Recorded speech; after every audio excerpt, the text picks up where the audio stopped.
30 लोकांच्या विरोधात घेतलेला आहे आणि 110 ते 540 लोकांच्या विरोधात बॉन्ड घेतलेला आहे. 93 मुंबई प्रोहिबिशन ऍक्टचं 93 सेक्शन 93 अंतर्गत 324 लोकांच्या विरोधात बॉन्ड घेण्यात आलेला आहे. आणि जे तडीपारीचं कारवाई आहे 3 सेक्शन अंतर्गत असते 55, 56 आणि 57. 55 मध्ये जे गँग तडीपार करतात त्याच्या 3 गँगला तडीपार करण्यात आलेला आहे. 56 मध्ये 43 लोकांना तडीपार करण्यात आलेला आहे या कालामध्ये आणि 57 मध्ये 4 लोकांना त्यांना तडीपारी करण्यात आलेलं आहे. सर्व मिळून तडीपारीचं कारवाई 51 झालं. म्हणजे 55 मध्ये 2-3 लोक असतात, म्हणजे त्याच्यावर सर्व व्यक्तीशी जर पाहिलं जवळपास 55 लोकांना आम्ही तडीपार करण्यात आलेलं या कालामध्ये. आणि एमपीडीए अंतर्गत 15 लोकांना कारवाई करण्यात आलेलं आहे. आणि एक जे चाळीसगावच्या गुन्ह्यामध्ये एक गुन्ह्यामध्ये मोका लावण्यात आला. आणि 149 सेक्शन अंतर्गत जे नोटीस दिलेला व्यक्ती 3250 लोकांच्या 149 अंतर्गत नोटीस देण्यात आलेला आहे. तर सर्व मिळून 8330 लोकांचं सर्व प्रतिबंधक कारवाई करण्यात आलेला आहे. ही जे आपला मॉडेल कोड ऑफ कंडक्ट लागू झाल्यापासून.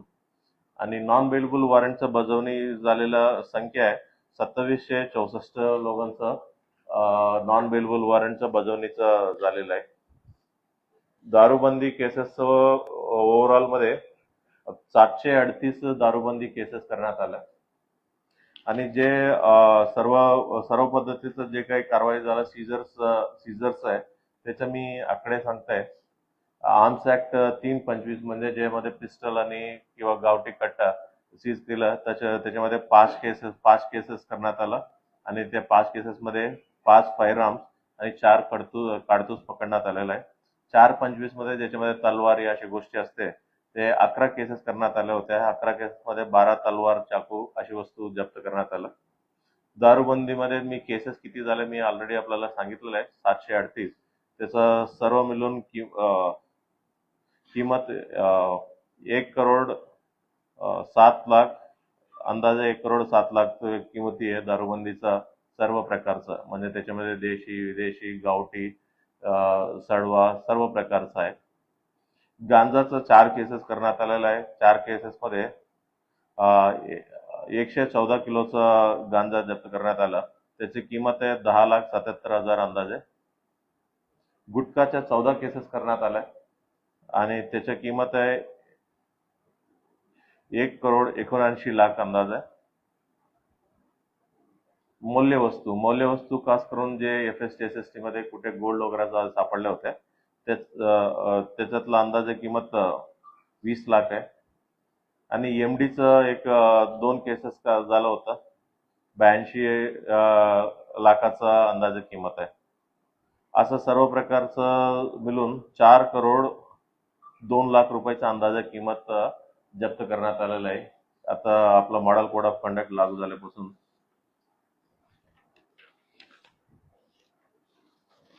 बाकी अन्य छोटे मोठे FST मध्ये जे जप्त झाले होते त्याच्यातला योग्य तो कारवाई करून संबंधित IT आणि GST डिपार्टमेंटचा कारवाई चालू आहे. जिथं 1-2 जे कारवाई होतं तुम्हाला माहिती आहे. एक FST MIDC ला झालं होतं. MIDC ला FST पथकांनी काय गोल्ड आणि एक गाडी पकडलं होतं. ते इन्कम टॅक्स डिपार्टमेंटला प्रोसिजर अनुसार इन्कम टॅक्स डिपार्टमेंटला कळवायचं असतं. इन्कम टॅक्स डिपार्टमेंटला कळवलं त्यांनी काही ऑब्जेक्शन नाहीये म्हणून त्यांनी सांगितल्यानंतर त्यांना संबंधितांना परत करण्यात आलं. आणि तसंच एक काही कॅश इथलं मुक्ताईनगर फाईजपूरच्या जवळ पकडलं होतं. ती देखील कॅश GST डिपार्टमेंट होल्ड करून ठेवलेलं आहे. GST डिपार्टमेंट जेव्हा सोडतील जेव्हा GST डिपार्टमेंट त्यांच्या नियमानुसार ते कारवाई करतील. आणि त्याच पद्धतीनं जे मुक्ताईनगरमध्ये 20 लाख रुपयाच्या अंदाजे किमतीचं जे गोल्ड आहे ती पण GST डिपार्टमेंट त्याच्यावर अनालिसिस करणार आहे. त्यांच्या रूल्स आणि नियमानुसार जे काही आहे आदेश ते GST डिपार्टमेंट ते करते. ती झालं आता इलेक्शन रिलेटेडचं आहे. इलेक्शन रिलेटेड काय विचारायचं का? आतापर्यंत कालपर्यंत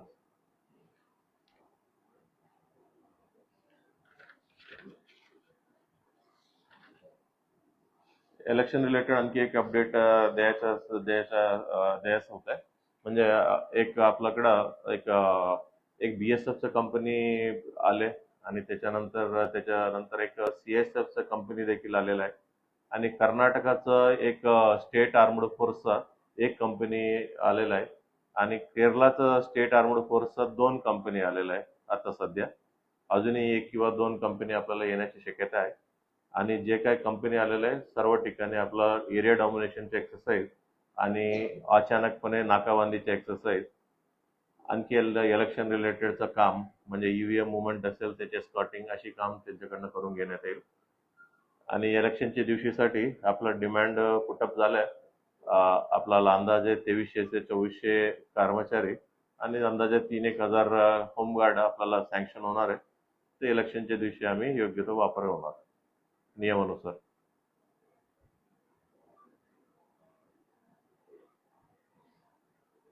नेक्स्ट टॉपिक जाऊ आपण.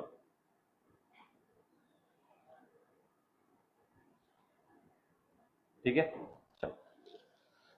एक भुसावळला एक सेन्सिटिव्ह गुन्हा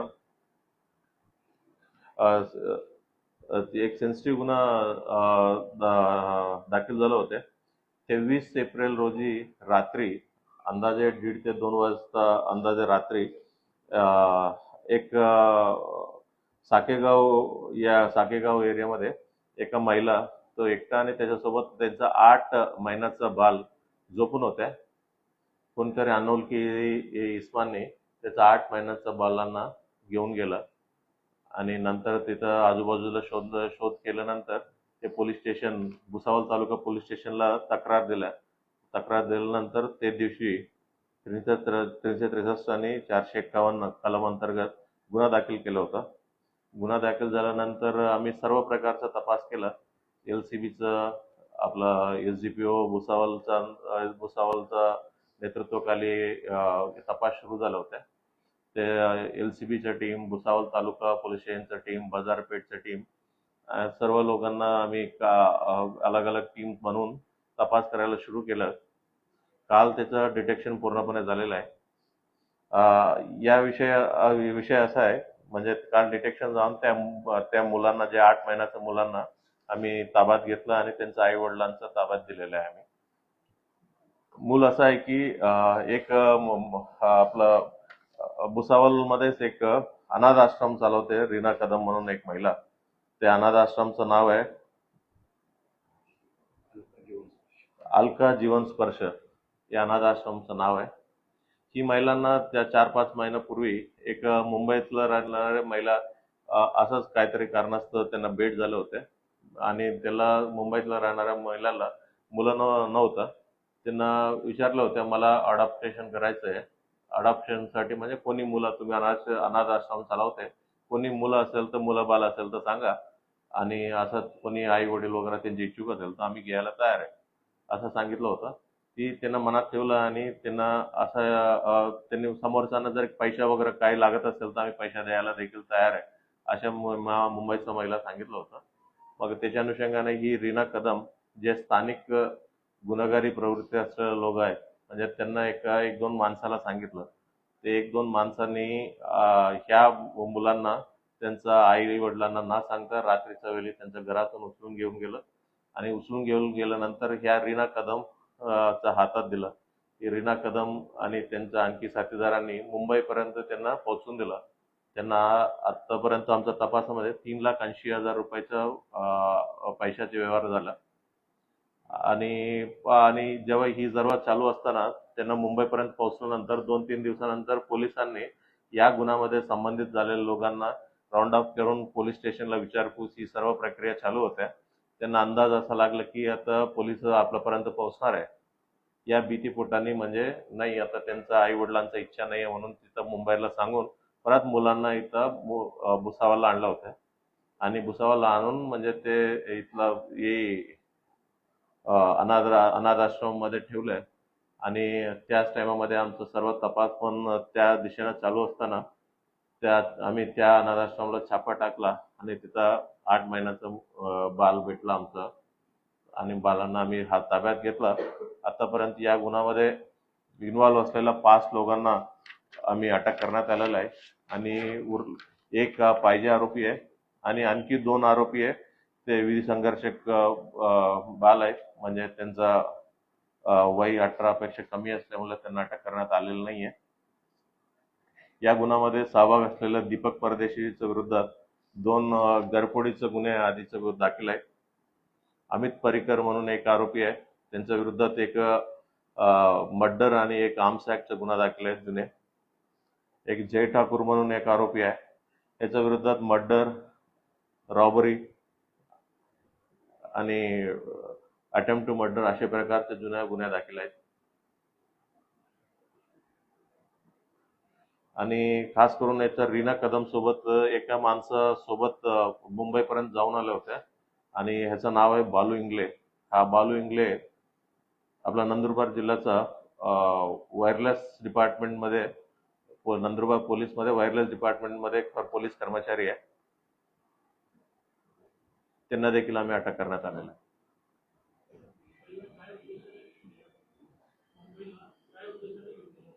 मी सुरुवातीला सांगितलं मुंबईला एक महिला आहे, त्याला द्यायला गेलो. त्यांना अडॉप्टेशन करून त्यांना मुलं नव्हतं, अडॉप्टेशन करून त्यांना मोठा करायचं.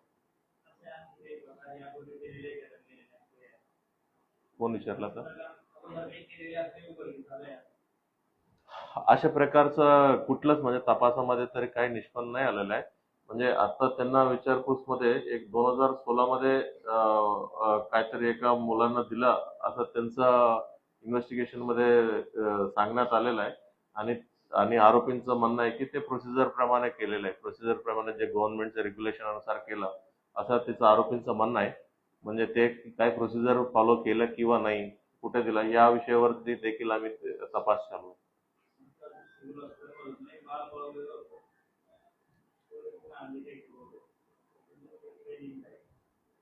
आता बघावं लागेल, म्हणजे मागच्या वर्षी सिव्हिल हॉस्पिटलचं ती तपास करतो आम्ही.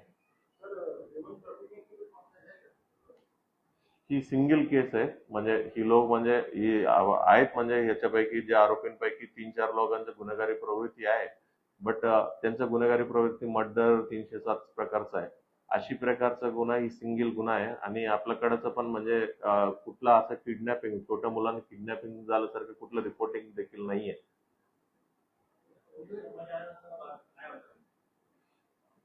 ही ही जे महिला आहे रीना कदम, यांचा आणि ही कर्मचाऱ्यांचा संबंध होता बऱ्याच वर्षापासून.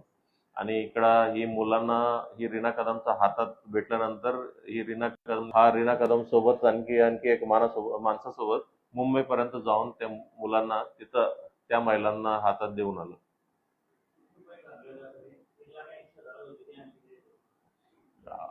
तेवढंच ठरलंय असं त्यांचं आरोपींचं म्हणणं आहे. आणखी काय आहे ते मुंबईच्या महिलांना आम्ही आणण्याचे प्रयत्न चालू आहे.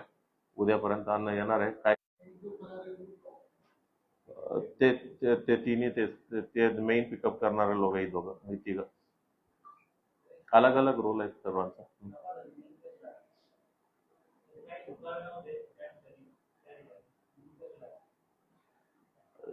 सीसीटीव्ही फुटेज असो, गोपनीय माहिती, आणखी टेक्निकल इन्फॉर्मेशन, तांत्रिक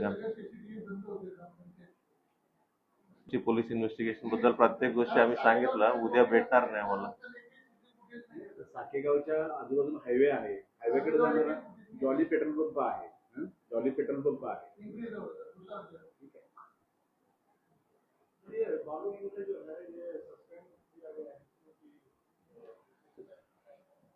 म्हणजे ही माझ्याकडे नियुक्ती नाही आहे, नंदुरबारमध्ये नियुक्ती आहे. आता आम्ही रिपोर्ट पाठवते आज. तरी काय आहे त्यांचं संबंधित एसपी ते डिसिजन घेईल काय करायचं. आमच्याकडेच भुसावळला.